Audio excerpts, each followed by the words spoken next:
بسم اللہ الرحمن الرحیم۔ یمن میں حارث ابن عمر الکندی نام کا ایک بادشاہ تھا۔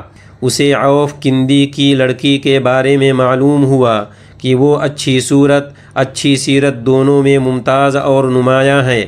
بادشاہ نے نکاح کا پیغام دیا۔ لڑکی کے ماں باپ نے قبول کر لیا۔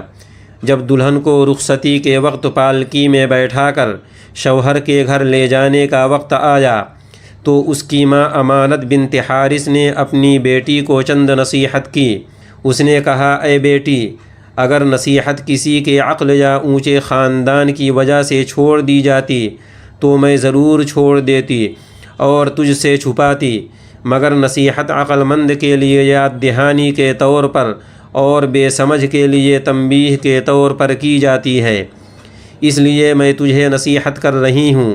اے میری بیٹی، اگر عورت کو اپنے ماں باپ کی دولت اور ان کی محبت کی وجہ سے کسی کی ضرورت نہ ہوتی تو سب سے زیادہ میں اپنے شوہر سے لاپرواہ اور بے توجہ ہوتی، مگر ایسا نہیں ہے، بلکہ جس طرح عورتوں کے لیے مرد پیدا کیے گئے ہیں بالکل اسی طرح عورتیں مردوں کے لیے پیدا کی گئی ہیں۔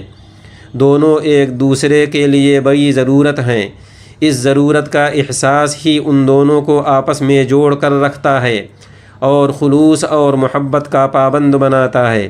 اے بیٹی، تو ایک مانوس ماحول اور وطن سے دور ایک ایسے ماحول کی طرف جا رہی ہے جسے تو نہیں جانتی، اور ایک ایسے ساتھی کے یہاں تجھے جانا ہے جس کے ساتھ تو مانوس نہیں ہے، جبکہ وہ تیرا مالک بن جائے گا، لہٰذا تو اس کے ساتھ وفاداری میں اور اس کی باتوں کو ماننے میں بادی اور نوکرانی کی طرح بن جانا۔ اس طرح وہ محبت میں تمہارے لیے غلام کی طرح ہو جائے گا۔ اس سلسلے میں تو میری 10 باتیں یاد رکھنا۔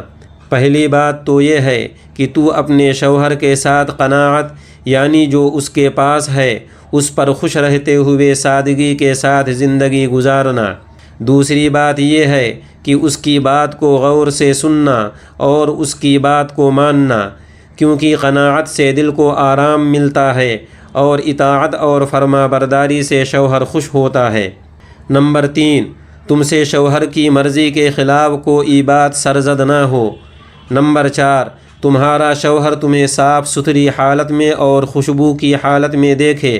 اے میری بیٹی، تجھے پتہ ہونا چاہیے کہ خوشبو نہ ہونے کی صورت میں پانی سب سے خوشبودار ہے۔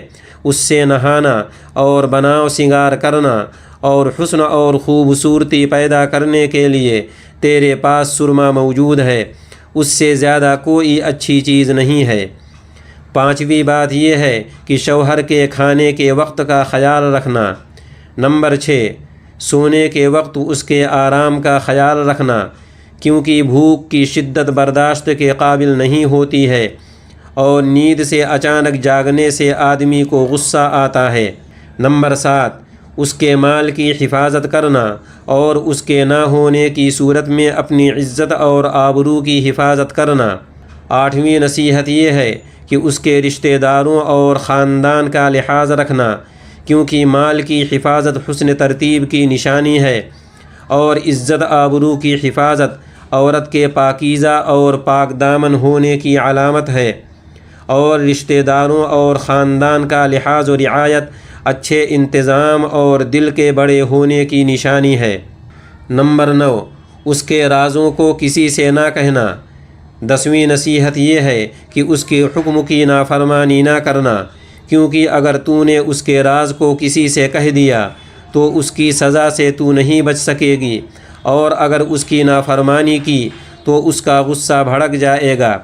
اے بیٹی، جب وہ خوش نہ ہو تو خوش ہونے سے بچنا، اور جب وہ خوش ہو تو غم ظاہر کرنے سے بچنا، کیونکہ پہلی چیز کوتاہی کی نشانی ہے اور دوسری سے کدورت ظاہر ہوتی ہے، اور تجھے اچھی طرح پتہ ہونا چاہیے کہ یہ تمام چیزیں تم اپنے شوہر سے اس وقت حاصل کر سکو گی جب تم ان تمام کاموں میں جنہیں تم پسند کرتی ہو یا پسند نہیں کرتی ہو اپنے شوہر کی خواہش اور خوشی کو اپنی خواہش اور خوشی سے آگے اور اوپر رکھو گی۔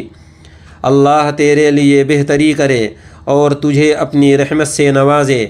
چنانچہ وہ اپنے شوہر کے یہاں پہنچی اور اپنی والدہ کی نصیحتوں کے مطابق عمل کیا تو اس نے شوہر کا دل جیت لیا اور اس کا بھروسہ حاصل کر لیا اور اس نے بڑی عزت پائی۔